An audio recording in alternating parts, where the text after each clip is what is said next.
नमस्कार दोस्तों, हर हर महादेव। आज मेरे पास में 2 मैसेज आए हैं और दोनों ही मैसेज थोड़े से अलग हटके हैं। एक साधक का अप्सरा साधना का अनुभव है और एक साधक का यक्षिणी अनुभव का। तो एक साधक ने यह पूछा है, गुरुजी मैंने आपके वीडियो से थोड़ा सा आपका वीडियो देख के मैंने अप्सरा साधना की 2 दिन की साधना की थी और उससे मुझ में जो मेरे मन में एक शंका थी कि अप्सरा होती है कि नहीं होती है, तो उस विषय को लेकर थोड़ा सा मैं कंफ्यूज था। तो उसको लेके मैं थोड़ा सा कंफ्यूज था, या फिर एक अविश्वास का एक मन में एक विचार थे।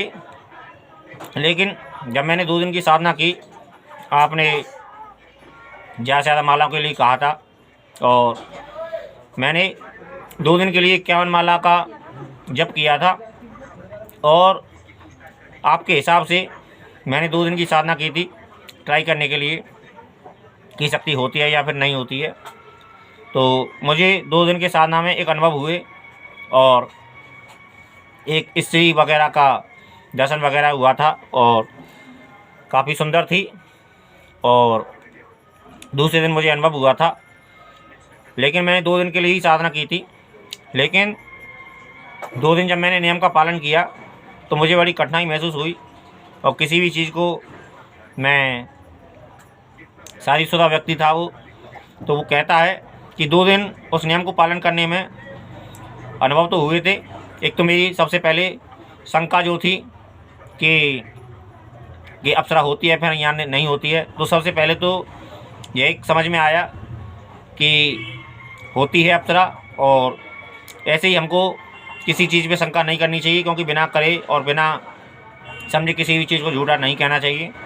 तो सबसे पहले तो मेरी यह एक मन की शंका दूर हुई और मैं आगे के लिए आपसे सलाह मशवरा चाहता हूँ कि मुझे इस तरह, क्योंकि मैंने तो 2 दिन का संकल्प लेके ही साधना की थी और इससे साधना, लेकिन जो नियम मैं समझता हूँ, जो मैंने अनुभव किया है कि नियम करना, जब 2 दिन में मुझे इतनी परेशानी हुई और 21 दिन का नियम मैं कैसे पालन करूँगा, तो इस विषय में मैं यह कहना चाहूँगा। देखो, ये हम लोगों के लिए तो नॉर्मल बात है, हम लोगों के लिए ऐसी कोई विशेष बात नहीं है। हम इस चीज़ को ज़्यादा तवज्जो नहीं देते हैं,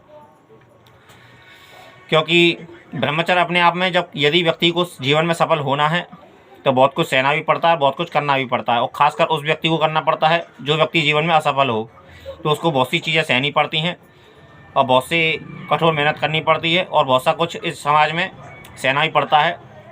खासकर उन लोगों के साथ में यह साधना अधिक परिस्थितियाँ विचलित करती हैं उस व्यक्ति को।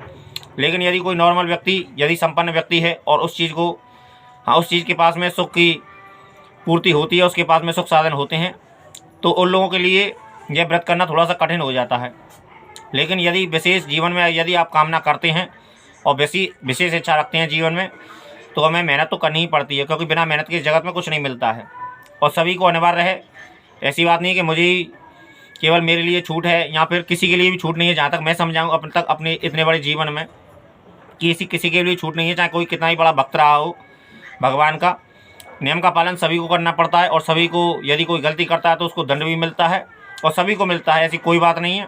और मैंने जहाँ तक महसूस किया है मैंने अपना, कि यदि कोई मानने वाला हो और जानने वाला हो, यदि वो गलती करता है तो उसको दंड तुरंत मिलता है। चाहे एक बार के लिए व्यक्ति को, जो व्यक्ति जानकार नहीं है उसको दंड भले ही बाद में मिले परमात्मा, लेकिन जो जानकार है उसको दंड तुरंत मिलता है और उसको गलती को सुधारने का उसको समझाया भी जाता है। वो अपने संकेत समझते हैं, मैं समझता हूँ इन चीज़ों को। तो मैं यही कहता हूँ कि ऐसी प्रैक्टिकल करने के लिए आपने किया था तो उससे कोई दिक्कत नहीं है, आपका प्रैक्टिकल पूर्ण हुआ और आपने ये मान लिया कि होती है कोई चीज़। अब आगे आपके विषय में मैं यही कहूँगा कि यदि आपकी साधना करने की इच्छा है तो आप मेहनत कीजिए, आपको सफलता ही मिलेगी। और जहाँ तक मेरी सलाह मशवरा की बात है, तो इस विषय में मैं यही कहूँगा कि यदि आपको कोई विशेष कामना हो तो आप साधना कर सकते हैं, अन्यथा आपका प्रैक्टिकल पूर्ण हुआ, आप साधना को विसर्जित करके आप अप्सरा से माफ़ी मांग के उससे कह सकते हैं कि मेरा जो प्रैक्टिकल था वो पूर्ण हुआ, और जो मुझे आपने अनुभव दिया उसके लिए धन्यवाद।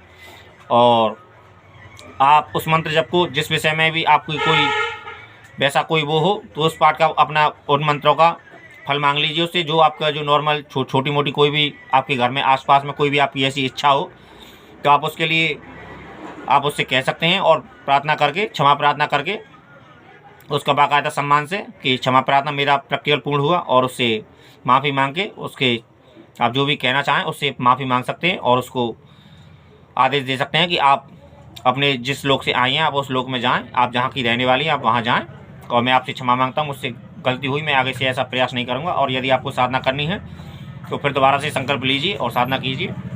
धन्यवाद मित्रों। हर हर महादेव।